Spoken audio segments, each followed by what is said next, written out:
My topic is optimizing maintenance fluids, and I realize that I think I'm the only speaker on the whole Congress that is talking about maintenance fluids, although we more or less all give them each day of our clinical lives.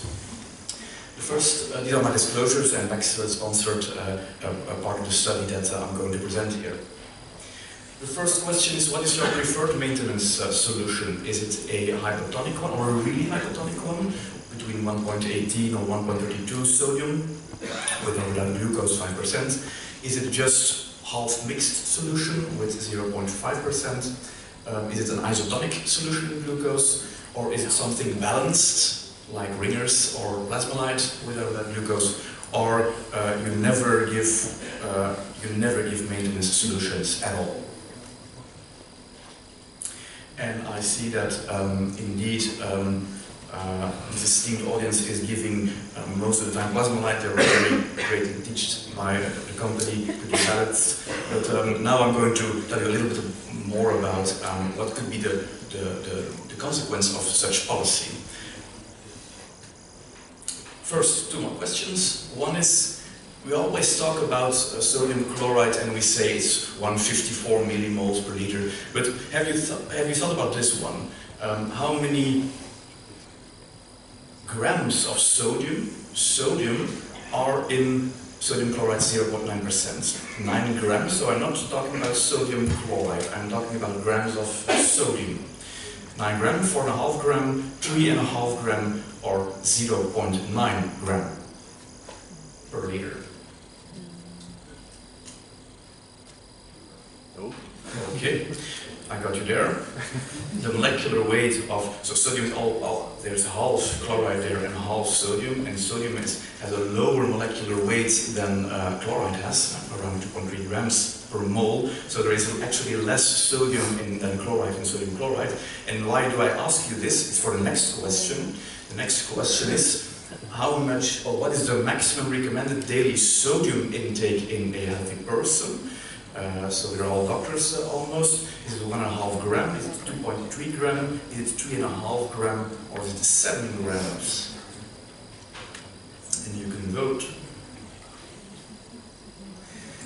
And indeed, and I immediately want to point out a big difference here. There is actually 2.3 grams is the advised daily intake in a person. In diabetics and hypertensives, it's even lower. So you can automatically think what will happen when you give 1 liter of plasmolite or 1 liter of sodium chloride. So now I'm going to start my talk.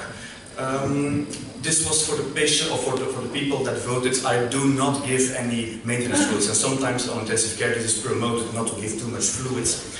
But it is not very realistic to say so that we can ban out all fluids. We polled in our, over the course of 10 years or so, we polled every fluid intake in the intensive care unit, and what we found was that only 10%, 7 to 10% of the fluids that we were giving were resuscitation fluids, colloids and cristaloids, or these kind of fluids. Most of the fluids we give is replacement fluids and maintenance fluids. And of course, at a certain time we have a shift towards enteral nutrition, and there is also a very big source of extra sodium and extra chloride in fluid cream. But the main fluids we prescribe as a bag is actually replacement and maintenance fluids, and not where 99% of literature is going about the resuscitation fluids. So the main question in maintenance fluid therapy is, should maintenance fluid therapy be hypertonic, as the guidelines actually say, or should they be isotonic, as it is advised in pediatric populations? And it seems that most of you are giving isotonic maintenance solutions. In a healthy diet, there is 2.3 grams of intake of sodium. It's 100 millimole per liter per day. We are advised to drink 2 to 2.5 liters, so that's 40 to 50 millimoles per liter of water of sodium into a solution per day. So we actually are very hypertonic creatures when we ingest food and fluids, as you see. Average parental nutrition in our patients, parental nutrition TPN, or enteral nutrition contains around 40 to 50 millimoles per liter. What happens when our nurse is administering 1 liter of sodium chloride. She administered already 3.5 grams per liter, and when she's giving 1 liter of ringers or plasmalite, she's already administering 3 to 3.2 grams of sodium, so much more than our usual intake. When we crawled out of the oceans a few million years ago, and I hope there are no creationists here in the audience, when we crawled out of the oceans, we immediately adapted towards a hypertonic diet. But this is a problem. In medical archaeology, we can see that when we augment, when we increase a low sodium diet towards a diet with 3.2 grams, it's promoted right now, then you see that there is a certain weight gain, because the kidney cannot cope by excreting the sodium immediately. It takes a few days, and in these days that intake rematches output, sodium is built up, and then we get fluid gain. Is this a problem? Maybe it is. In Mars missions, okay, we are a little bit early, but in simulated Mars missions, what we saw is when we put cosmonauts in a restrained facility, and we vary with their sodium intake, we see that in these healthy young men, when sodium intake is increased, that it's a sodium intake of 50 to 100 millimole per day, so it's less than half a liter of plasmalite here, that there is a weight gain of 5 to 9 kilograms of body weight. I think that may be a problem. Why is this a problem? Because we know for a long time that gaining some kilos of weight during a perioperative phase leads to morbidity, leads to mortality, and as many speakers on the conference already showed, is that fluid overload is not the way to go.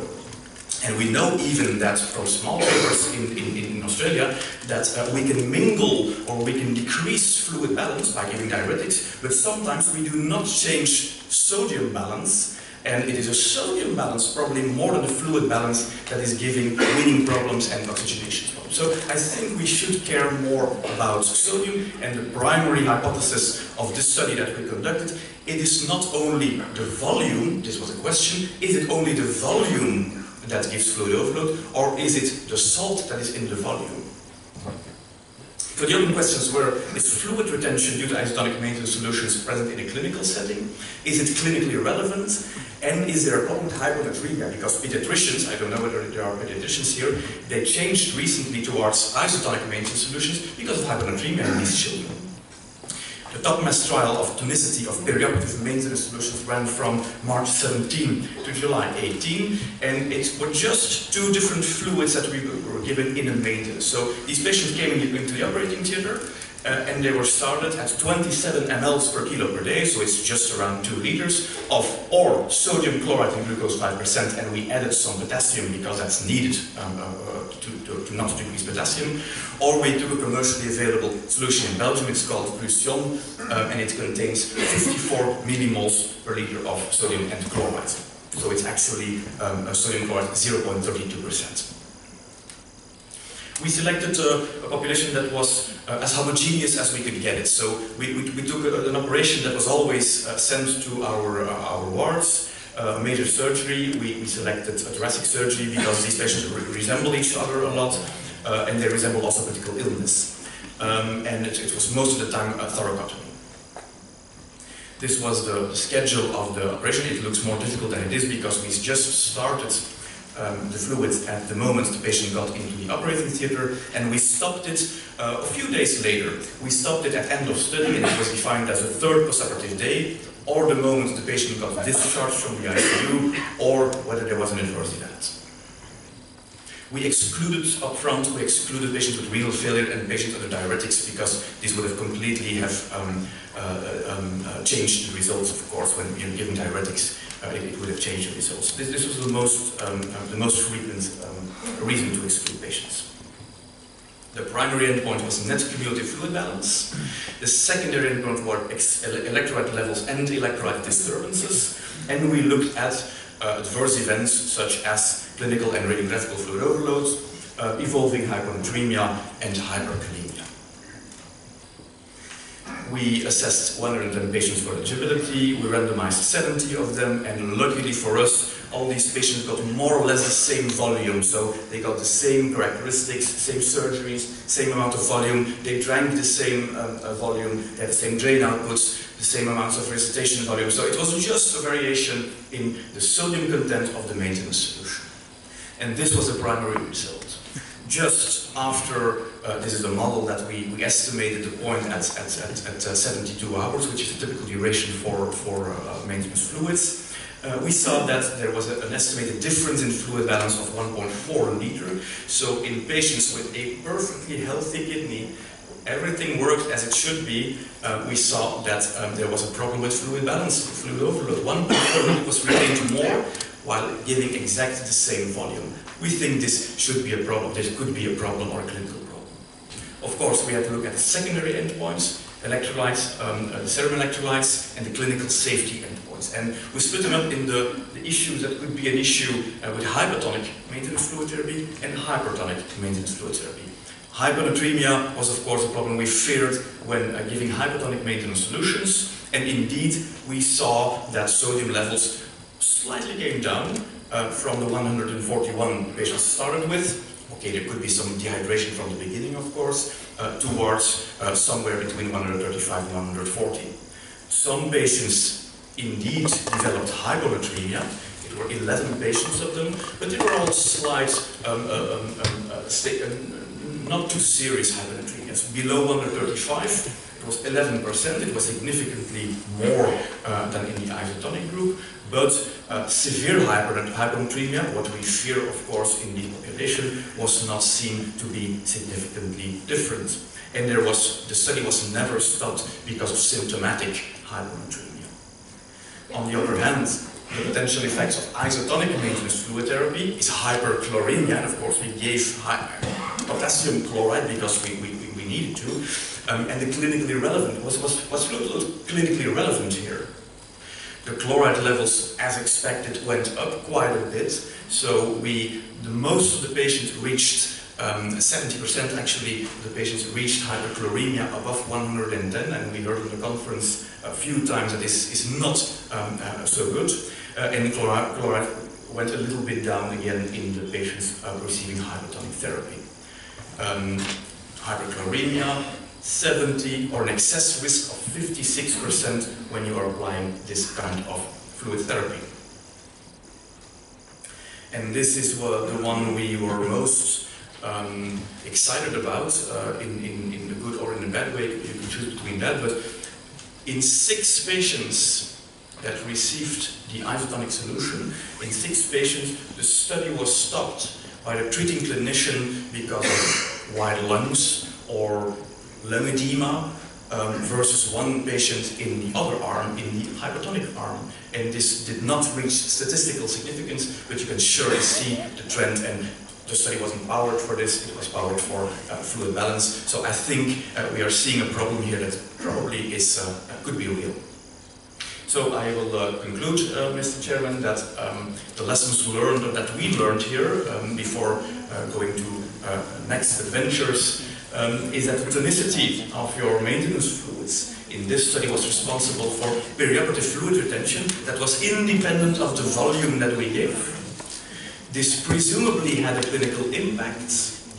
There was hyperchloremia. It's not unexpected because of the potassium chloride, but hey, you should give potassium, and not all people give phosphate in that place. And hypertonic maintenance fluids decreased sodium levels and caused hyponatremia, but in adult patients did not cause clinical effects in our population. I thank you very much.